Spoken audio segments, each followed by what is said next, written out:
Well, you can join me in Matthew chapter 8 this morning, Matthew 8, 1 to 17. As you turn there, I'll tell you a little story from a season in my life. You know, much of life comes down to finding the right person to ask for help. The longer I live, the more I've found this to be true. Taking the time to identify the right person to ask for help makes all the difference. I was in a bit of a pickle back in college, and I desperately needed one more advanced writing class to be offered in the spring semester. You know, as the typical college student, I had committed the cardinal sin of not planning out my degree very well, and I'd actually been accepted into a grad program contingent upon a graduation date for my BA.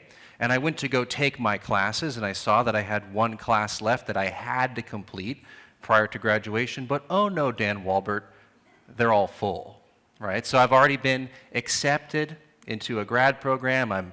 That ship has sailed, but I am not going to be able to get the class I need to get out of my current educational institution. And I found out that I was not alone in this. Me and about 30 other people were all in the same boat, right? We all were wondering what we were going to do. And when we came together, we knew that the problem could be solved if we found the right person to help us. But who? You know, it could not be someone who simply cared about our situations, right? We could call our mothers or our fathers, and we could cry and try to explain what we had done, right? We could do that. They certainly cared, but they had no power really to help us. It had to be a person who also had the power and the authority to do something about our situation. And there's only one person who might be both willing and able to help us, and it is the head of the English department. Right? You have one opportunity. Already, several of the English professors had looked us dead in the eye and said there was no way to offer the additional class. There simply weren't the resources. Couldn't be done. Tough luck, kids. That's what we'd heard. We felt desperate, we felt dejected, but we knew we had to get an audience with the real decision maker to see if she might be both willing and able to help us. And as we sat across from her desk, we heard those magic words: we should be able to make this work. We should be able to make it work. We were saved. I, along with 30 others, we took the class, we graduated on time, we all got where we needed to go because we'd placed our faith in the right person, and the results were completely different. You know, that story has plenty of drama for a college student, right? If you can remember what it feels like to be a college student, you can feel some of that drama. If you're in school, you can still feel the terror of getting stuck for another semester. You know, but sometimes in life, the needs are a little bit more dire than that. Sometimes we wonder if there is anyone in the whole world who might be both willing and able to help us in the very specific way that we truly need. And if you're like me, sometimes it can be confusing and it can even be isolating to wonder where to turn amid one of these deeper concerns of life. You ask the question late at night, is there anyone who sees my situation as it really is? Is there anyone who's both willing and able to respond? As we step into Matthew 8 this morning, we'll see how Jesus is uniquely worthy of our faith. And his worthiness stems from both his person and his power. He is the one that we turn to because he is both willing and able to deliver. We're going to see how one leper experiences the will of Jesus. He has great confidence that Jesus can, but the question is, will Jesus help him? Next, we will see how a Gentile soldier, this very unlikely person, is going to experience the way of Jesus. And finally, we'll consider together what it looks like to live by faith in the faithful one. Read with me in Matthew chapter 8. When he came down from the mountain, great crowds followed him. And behold, a leper came to him and knelt before him, saying, Lord, if you will, you can make me clean. And Jesus stretched out his hand and touched him, saying, I will be clean." And immediately his leprosy was cleansed. And Jesus said to him, "See that you say nothing to anyone, but go, show yourself to the priest, and offer the gift that Moses commanded for a proof to them." When he had entered Capernaum, a centurion came forward to him, appealing to him, "Lord, my servant is lying paralyzed at home, suffering terribly." And he said to him, "I will come and heal him." But the centurion replied, "Lord, I am not worthy to have you come under my roof, but only say the word, and my servant will be healed. For I too am a man under authority, with soldiers under me. I say to one, 'Go,' and he goes, and to another, 'Come,' and he comes. And to my servant, 'Do this,' and he does it." When Jesus heard this, he marveled. He said to those who followed, "Truly I tell you, with no one in Israel have I found such faith. I tell you, many will come from east and west and recline at table with Abraham, Isaac, and Jacob in the kingdom of heaven, while the sons of the kingdom will be thrown into outer darkness. In that place there will be weeping and gnashing of teeth." And to the centurion Jesus said, "Go, let it be done for you as you have believed." And the servant was healed at that very moment. And when Jesus entered Peter's house, he saw his mother-in-law laying sick with a fever. He touched her hand, and the fever left her, and she rose and began to serve him. That evening they brought to him many who were oppressed by demons, and he cast out the spirits with a word, and he healed all who were sick. This was to fulfill what was spoken by the prophet Isaiah. He took our illnesses and bore our diseases. It's the word of the Lord this morning. Well, you have 3 healings, 3 miracles, and 3 joyful surprises. Right? What a beautiful passage. And all of these are directly on the heels of Jesus' towering, world-shaping teaching, the Sermon on the Mount. You know, Jesus has hardly come down the mountain, and already he is met with the poor, the meek, and those who mourn and who are seeking comfort. Man, they must have heard him talking up there. They arrive right away. A leper who has been told that his uncleanness is a death sentence. In fact, it has already transformed him into the walking dead, as he would have experienced. Nobody will go near him. Another man lies far away in his bed, suffering greatly, without a hope in the world save his commanding officer, who has gone far afield to seek help, way outside of his normal purview. And the question is, will they find this help in Jesus? What of this kingdom of heaven? What of its spokesman, this carpenter from nowhere? Well, we think he might be a bit more than that by now, but one commentator said something so interesting about even just the first sentence of this passage, when he came down from the mountain, and great crowds followed him. Well, already we've seen the way in which Jesus is connected to and enfleshing the embodiment of the ministry of Moses, really Moses 2.0, really, in so many ways. And he is now coming down the mountain, and there's similar sort of structures and themes of when Moses came down the mountain carrying the law, right? And he comes down the mountain. Remember what happened the first time he came down the mountain? It wasn't so good, right? He sees the disobedience of God's people, shatters the commandments. Has to go back, come back down. Interestingly enough, this commentator points out, wow, in the same way that Jesus comes down the mountain, he, the embodiment of the law, will be broken by the sins of his people. It's an incredible thing to see connected already. But Jesus is coming down the mountain, and the questions are there for him? Is this kingdom of heaven going to include these who have gathered? Will they find the help they need in Jesus? And for reasons known only to the Spirit of God, these two men have a certain confidence that Jesus is going to call faith. That's what he's going to say. Interestingly, everybody is born with a little bit of faith, but the question in life is where to put it. Who deserves it? Where are you going to spend it?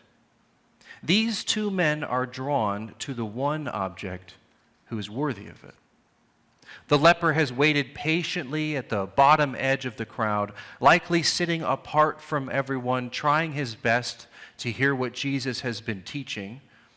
And Jesus is passing by, and the crowds are parting like the Red Sea. And the walking dead man knows that this is his chance at life. This is his moment for deliverance. The leper's heard of his miracles.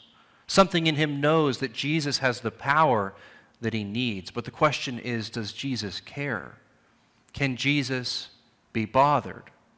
What is the will of Jesus? What kind of person is he?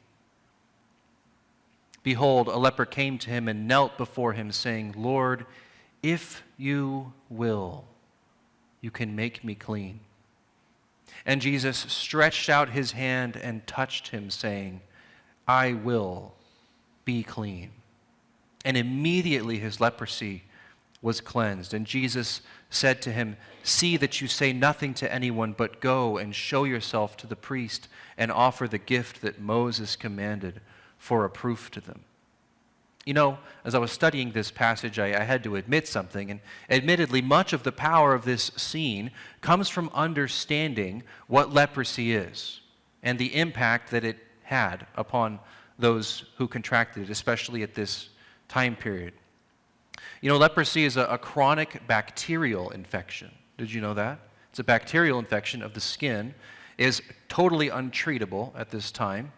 And it devours the skin slowly, eventually destroying even the nerve tissue as well. And the skin will become discolored. Whole digits and limbs can eventually fall off. The physical condition of one with leprosy would have been visually disturbing, especially in an advanced case. In most cases, the person would quite visibly be the opposite of wholeness, right? Think of the whole theme of the Sermon on the Mount. Here is somebody who seems to be on the wrong side of that equation, if ever there was somebody on the wrong side of it. The opposite of wholeness, the opposite of health. And to make matters worse, leprosy is contagious by way of touch. So that meant that those who had leprosy were always to be separated from healthy people. In the law of Moses, such leprosy would make one ritually unclean in a permanent way, barring a miracle. There's only one way out of this ritual uncleanness. To be ritually unclean was to be set apart from the religious life of your people. Now, usually that was only for a time, because you could perform a purification ritual and then you'd be restored. But for the leper, such a cleansing was only going to happen if God granted a miracle. In fact, such a curative command over leprosy was uniquely the power of God. It's always recognized that way. In Exodus 4:6-8, Moses has just been told by God through a burning bush that he's got a mission to go deliver Israel from under the oppression of Egypt. That's quite a task, right? Well, okay, God, I'm in. What are you going to do to help me? Like, are you going with me? Am I going alone? What's the deal? Well, he's not going alone. God's going with him, and Moses is being given a series of signs that demonstrate the unique power of the Lord, and the power over leprosy is featured as a unique sign of God's personal presence. Exodus 4, verse 6, again the Lord said to him, to Moses, put your hand inside your cloak. Puts his hand inside his cloak. He takes it out. Behold, his hand is leprous, like snow. Then God said, put your hand back inside your cloak. Puts his hand back inside his cloak. And when he took it out, behold, it was restored, like the rest of his flesh. God says, if they will not believe you or listen to the first sign, they may believe the latter sign. And he gives more signs that he'll be present. So when Jesus replies to this leper with, I will be clean, we notice immediately that Jesus does not perform this miracle in someone else's name. It's fascinating, because when Moses went and demonstrated the power of God, he was going in the name of somebody else. He doesn't say, I am Moses, hear me roar, right? He says, I am Moses, I come in the name of this God, who has really just introduced himself to me, by the way. He looks pretty important. We should do what he's saying, right? No, that's not at all how Jesus responds.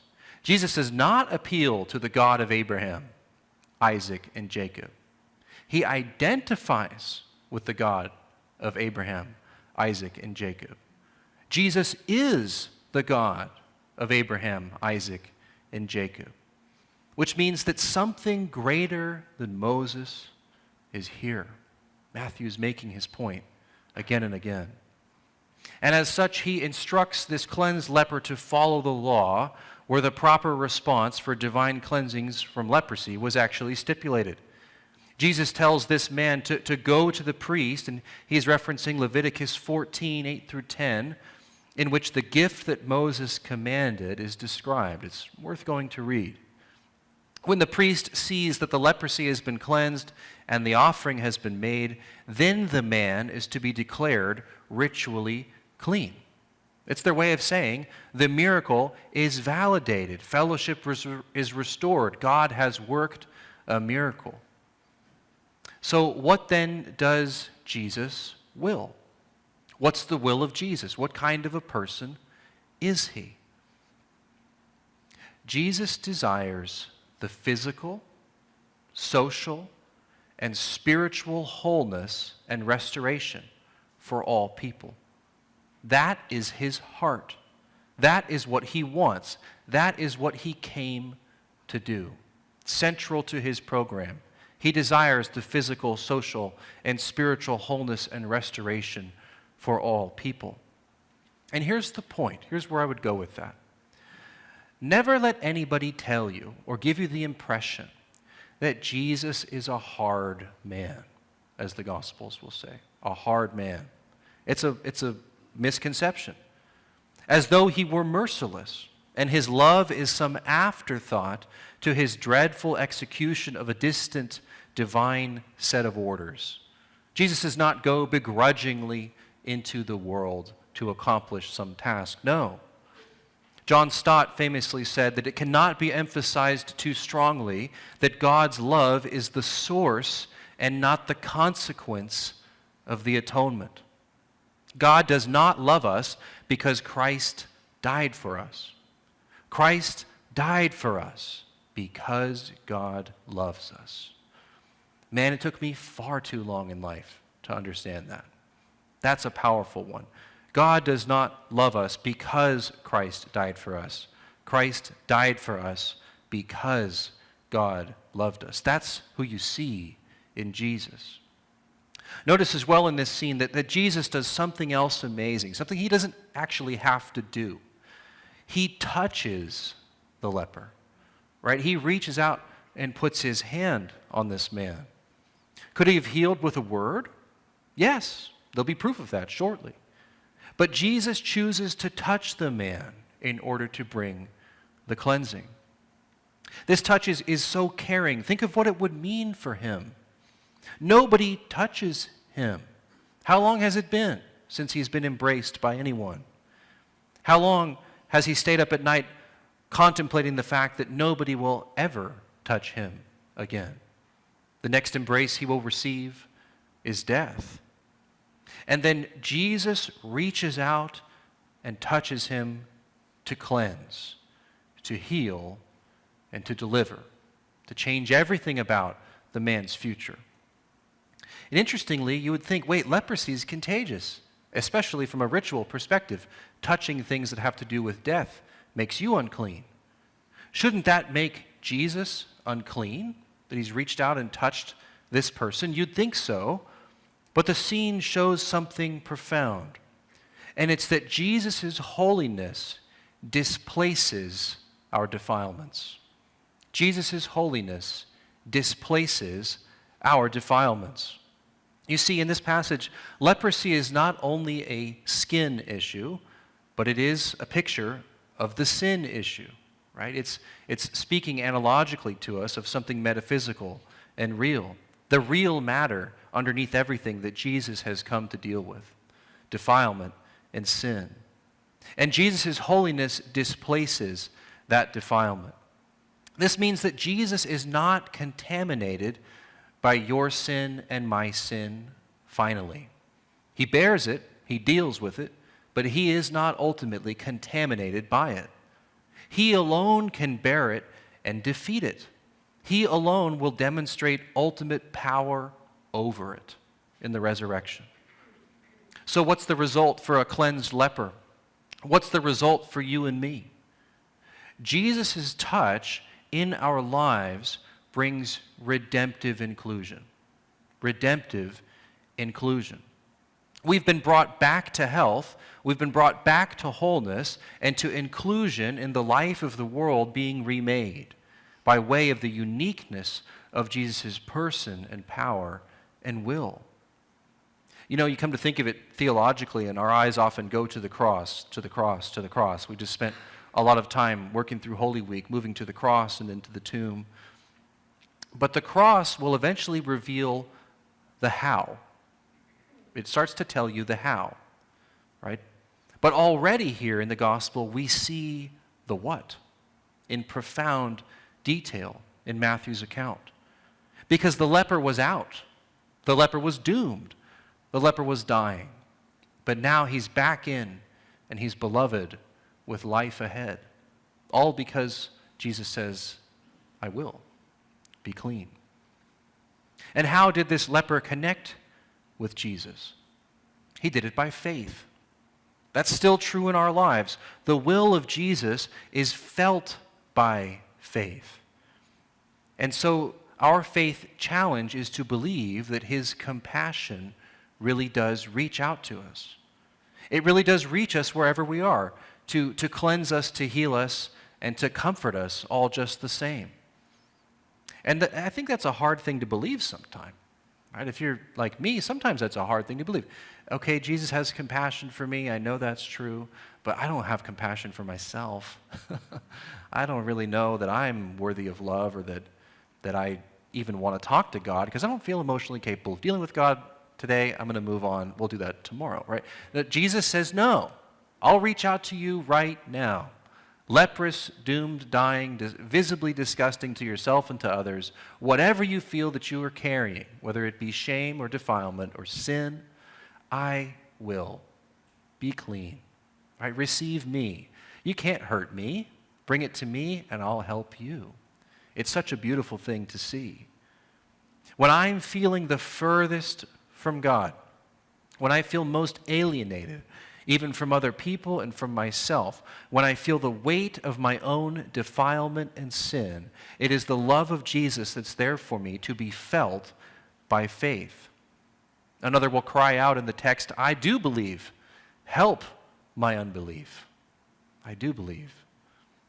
So the will of Jesus is for the redemptive inclusion of those who are on the outs. The will of Jesus is for the physical, social, and spiritual wholeness that only he can bring to image bearers. And as Christians, we know that Jesus wills to make us whole and holy and fully at home with God and with other people. In verses 5 to 17, we read of a different character who approaches Jesus, equally distant in important ways. Where the leprous man was excluded from Jewish life based on a physical barrier, this Gentile soldier leader, a centurion, he's excluded really on the basis of his race, just by nature here. And yet this centurion, like the leper, is willing to relate to Jesus just on faith rather than anything else he's been told is important. He recognizes the authority of Jesus, and he reasons correctly that Jesus can help his suffering friend. At verses 5 to 17, I believe Matthew, our gospel writer here, he's playing with the ideas of expectation and fulfillment in very interesting ways. As Matthew captures these strange inversions of expectation and fulfillment, we get a sense not only of the will of Jesus, but so importantly, of the way of Jesus. The first inversion is one of expectations. You see, the Gentile centurion expects that faith in Jesus' person and power will be efficacious. That is what he expects to happen. It's why he's there. It's his only card to play. While Israel expects that their faith in their lineage is going to be efficacious, is going to hold up when the going gets tough and when the end comes near. They will say, children of Abraham, children of Abraham, children of the promise. Right? That's an inversion of expectations.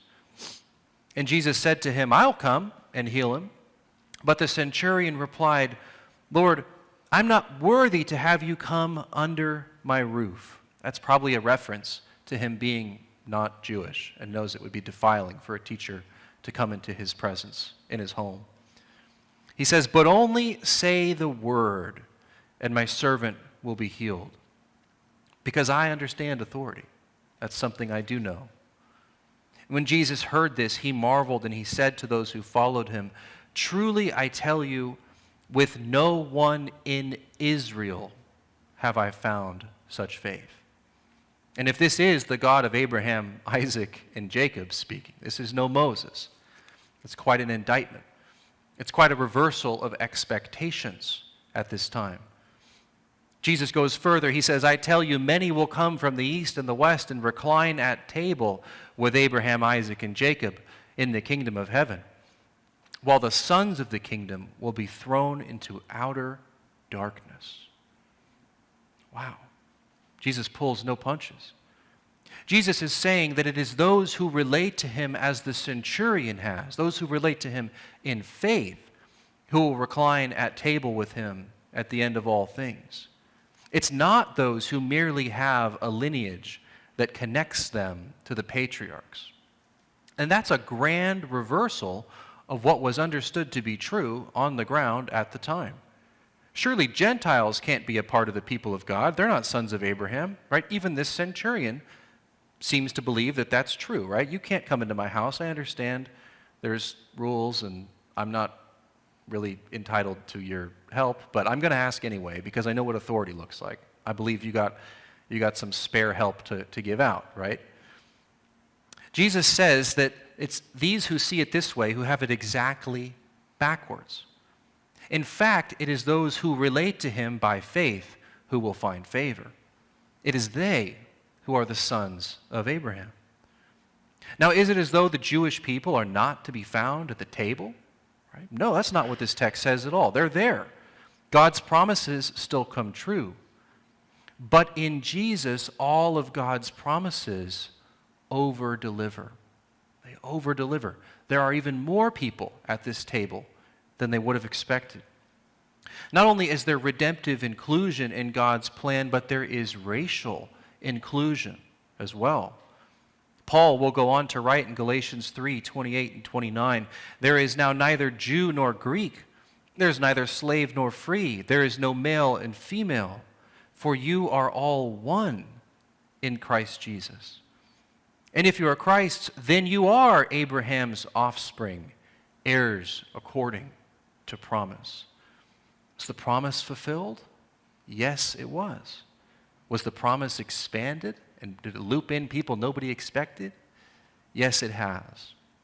The centurion doesn't have all of this theology in mind. Isn't that comforting to you? It's comforting to me. I don't like having theology in mind much anymore. Sometimes it can be too much. Sometimes I just want to know, what can I depend upon God for today? What need is God going to meet in my life today? How can I obey God today?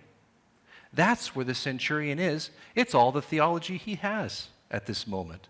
And Jesus looks at it and says, never, not in all of Israel have I seen faith like this. The centurion doesn't have all of this theology in mind. He simply sees Jesus and knows that there's a reason to trust him. He sees somebody worthy of his faith. And notice, he's a military man. He has to make these decisions all the time. He has to decide who to trust and who not to trust. It's life and death every time. He has an intuitive awareness of who to trust. And he sees Jesus and he makes that choice. Jesus responds to this faith by marveling at it and then healing his servant with only a word. Go, let it be done for you as you've believed. So just as the will of Jesus is felt by faith, the way of Jesus is found by faith. Where his compassion reaches, so does his command restore. And that's the faith challenge here. Do we really believe that he can and he will reach those who are furthest from the center? Will he reach us again and again on the basis of faith? As Christians, we know that Jesus' authority and power are the means by which he fulfills every promise and the means by which he does more than we'll ask or think. Finally, he heals Peter's mother-in-law as well, without so much as anybody having to ask. Right? It's interesting, a lot of drama in the first two, and he walks into the home and says, I'll grab her too. Right? She looks sick. Nobody even has to ask. I'll just do it. Because it's who I am. Because it's what I do. Because it's what I've been sent to do. It's just his will. It's just his way. Matthew summarizes all three of these healings just by quoting Isaiah 53 to that effect. This was to fulfill what was spoken by the prophet Isaiah. He took our illnesses and he bore our diseases. You know, I'm asking, how does this connect to our lives? Right, that's what you have to ask at the end of every exposition. And I actually think it does become very simple for us, even if it is very deep.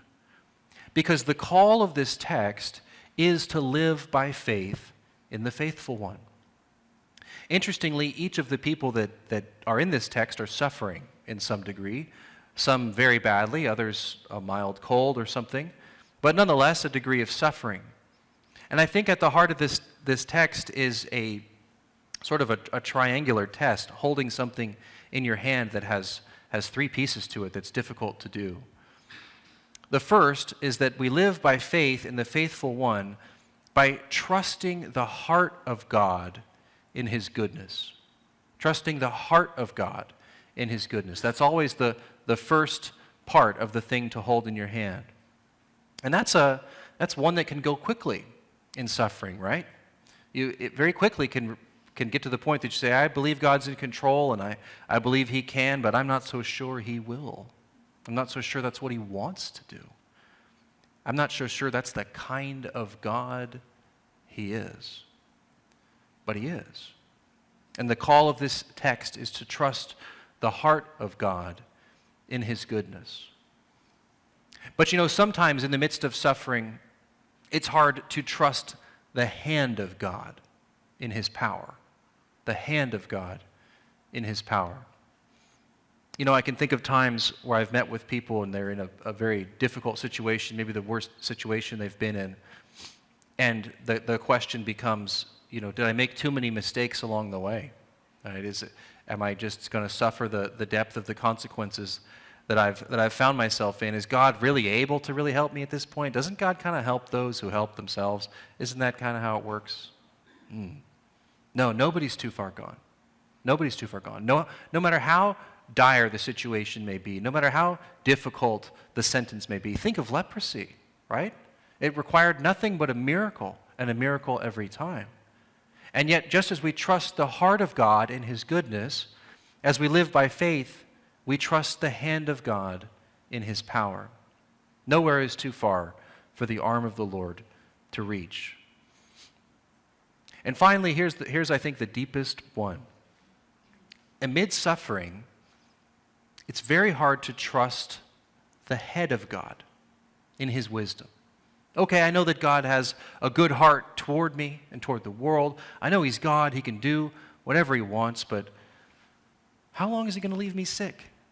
Right? Or when is that deposit going to hit the bank account again? Or, you know, my kid won't call me back, or whatever it is. What is God doing in the now? What does he see that I don't see, that is still working according to his wisdom? And how can I grow in trust and reliance upon his timing and his wisdom? That's the challenge of living by faith in the faithful one, trusting the heart of God in his goodness, the hand of God in his power, and the head of God in his wisdom and in his inscrutable goodness. Because so much of life is finding the right person to put your faith in. May we turn again to the one who is both willing and able to deliver. In Matthew 18, we saw how the leper experienced the will of Jesus and this soldier experienced the way of Jesus. And we considered together what it would look like to live by faith in the faithful one. Let's pray.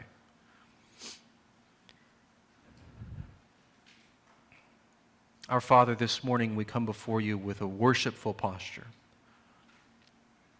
with hands and hearts lifted, open, crucially, to what you will provide. And we know, Lord, that as a good Father, you would never give a serpent, you would never give a stone when we ask for bread. We know that there is no place that we've gone to that your arm does not reach. If we go to the depths of the sea, you are there. If we go to the highest mountains, you are there. Your power knows no limit. And Lord, you who sit beyond time know the specifics of what we experience within it. You know the thing we're waiting on, and you know when it is good and right to deliver. And we trust you with time as those who live within it. We trust you as the one who is the author of the beginning and the end, and in whose name we pray. Amen.